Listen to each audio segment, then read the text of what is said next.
Hey friends, Benjamin here from Lean Strong Fitness and Wellness. Today I want to talk about two things when it comes to protein. The first one is the importance of it really becoming a habit, and the second one is kind of a fifth tip adding on to last week's video around how to make more protein as easy as possible.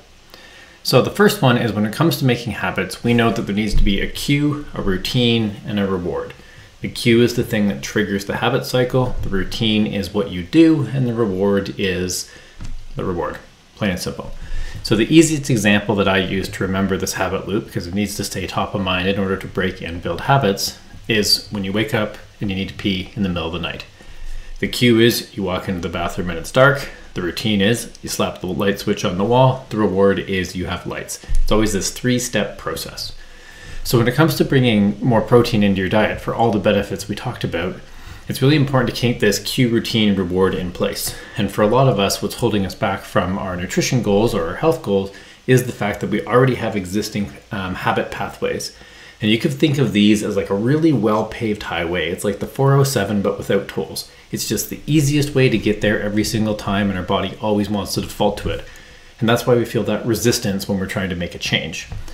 So when it comes to making protein more of a habit for you, I want you to really focus on that cue, routine, and reward. And think about, when it comes to breakfast, what's my cue, what's my routine, what's my reward? And or when it comes to lunch or dinner, same things.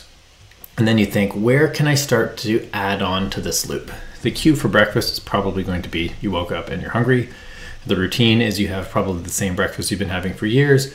And the reward is you can start your day and get on with the rest of the stuff. So you think the cue is probably not going to change, but I was using breakfast as an example. I would look at the routine and the reward. If you start integrating more protein into your diet, the reward is you're going to feel fuller longer. You're going to crave less snacks. You're also going to have all the benefits we talked in the previous video. The magic piece is where do you change the routine? So the easiest way I've found in order to integrate more protein into a meal is to simply just keep doing exactly what you're currently doing and add a protein shake. Yes, it's like a tiny little bit cheating because it's not quite as beneficial in the long run as integrating like whole foods into your diet. But as a really easy way to make it work, it's just simple. It works well, it's easy, it's super cost effective, it takes marginally more time, especially if you're like me and you're very busy in the morning. So consider having breakfast plus a protein shake. Now the second tip I wanted to give you today was around making protein easier. And it sounds simple, but the go-to thing that works best in our household, because me and my wife are both self-employed, we have relatively erratic schedules. We also have an 11-year-old who also has an erratic schedule like an 11-year-old. The piece that helps us the most is we don't actually cook very often, because when we do cook, we cook a lot of food, we put it all in containers, and then when we need a lunch or a dinner, when we're on the go, we grab a container. As much as sometimes it sucks, we don't always have a family dinner every single evening. But the huge benefit to this, like for instance, last night we made chicken thighs and veggies and potatoes. We just cooked enough for like 10 servings. And then we each had a meal, and then we put them into containers, and literally for lunch today, I go into the fridge, grab my container, take it to work, can heat it up in the microwave. It makes it incredibly easy. Now I know there's some people out there that are like, I don't like leftovers, or I like to cook different meals, or I get bored of eating the same thing. And sometimes I've heard people use that as a way to discount, oh, meal prep doesn't work for me, or I can't dedicate a whole Sunday to meal prep. I want to be super clear, it doesn't have to be a whole Sunday. It took us just as long to barbecue more chicken and potatoes as it did to barbecue less chicken and potatoes. We always just pretend we're serving like our extended family every single time. And then we usually don't need to cook for a few more days.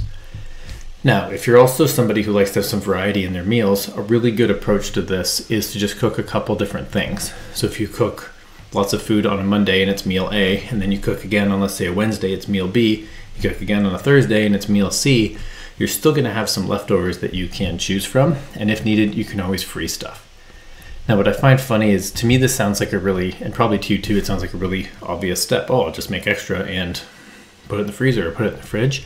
But it's one of those places where it's really easy to be like, oh crap, I got all this stuff going on. I just got to grab something quick, or on the road, or I'm going to grab a granola bar. Or like, if you're like my son, he will sometimes walk out of the house with like a toaster waffle and then stick it in his mouth and get on his bike and go to school. And I'm like, oh my goodness, I own a gym. This is ridiculous.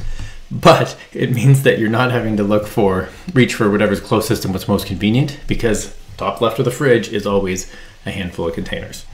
So if you're trying to add a little bit more protein to breakfast or to lunch or to dinner, and you're looking for a way to make it easy, it's whatever you had for dinner the night before, make extra, and that's lunch, and possibly lunch the next day, and possibly lunch the day after that. But if you can start to find ways where you have to do things less, it just starts to become automatic.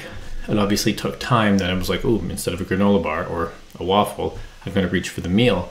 But now that we have it, it's very rare that we don't have leftovers in the fridge, and it takes almost no time to put them into existing containers, because then you have to do is grab and go and you're good to go.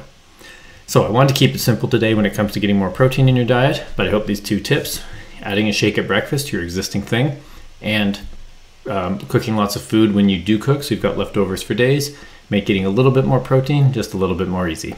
Talk to you soon.